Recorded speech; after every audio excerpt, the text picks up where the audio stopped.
Hi, I'm Andy Schmuckler. I've been impressed lately watching California Governor Gavin Newsom campaigning for the presidency. No, not in this year's election, not to replace Joe Biden, not to be even on the on deck circle with Joe Biden. Rather, to succeed Joe Biden's second term, get elected in 2028, take office in early 2029. What's impressed me about his campaign is that he's found ways of taking on the Republicans at a national level.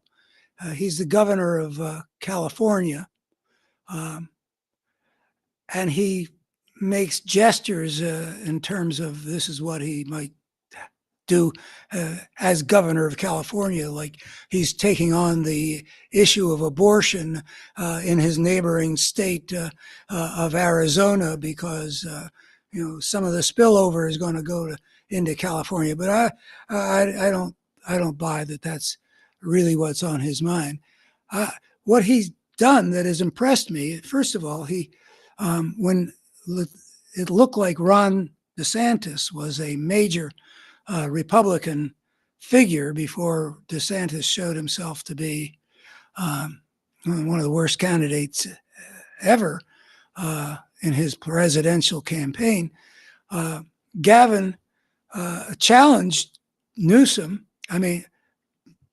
Newsom challenged DeSantis to debate him on television on Fox News. He went right into the right-wing cage and went mano a mano with DeSantis, and I gather he did very well against him, which doesn't surprise me at all.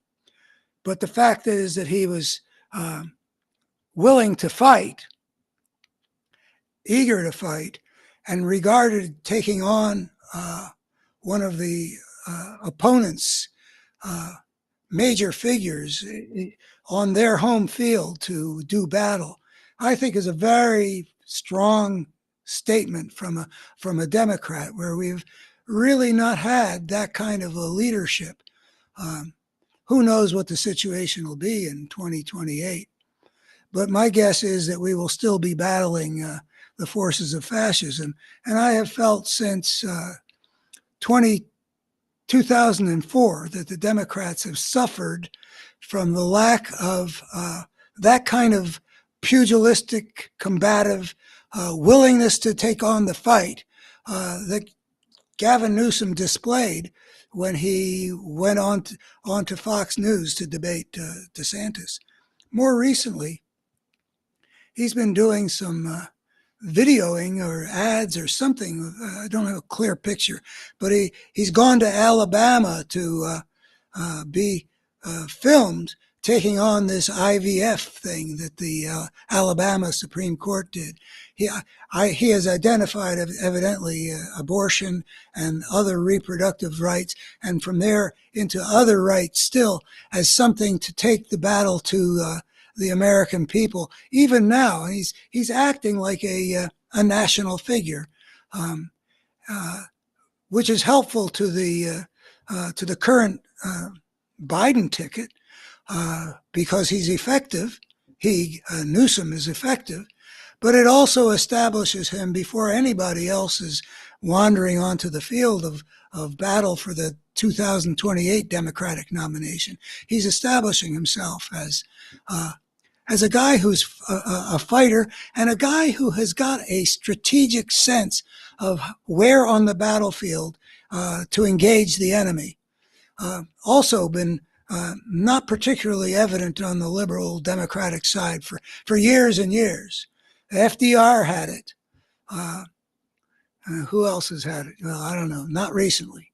So the strategic sense and the willingness to fight and a pugilistic ability to fight effectively while being a pretty appealing person.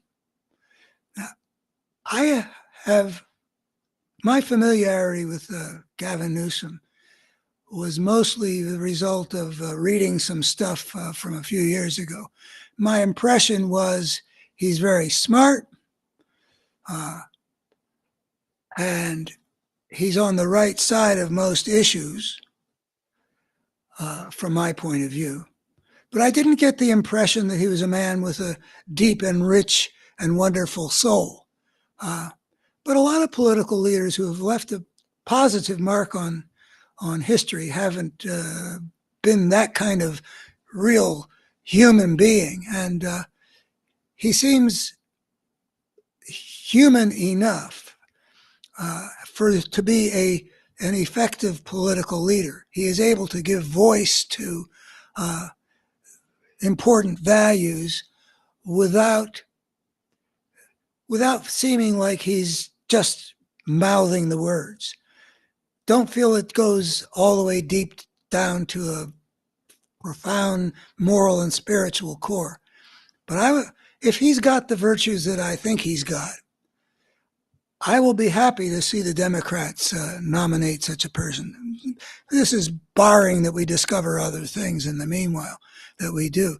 But we do need a fighter. I don't think that even if Biden wins this time, which I expect that he will, that we will be done dealing with the fascistic forces. And we need somebody who can make them pay for the things that are indefensible that they do.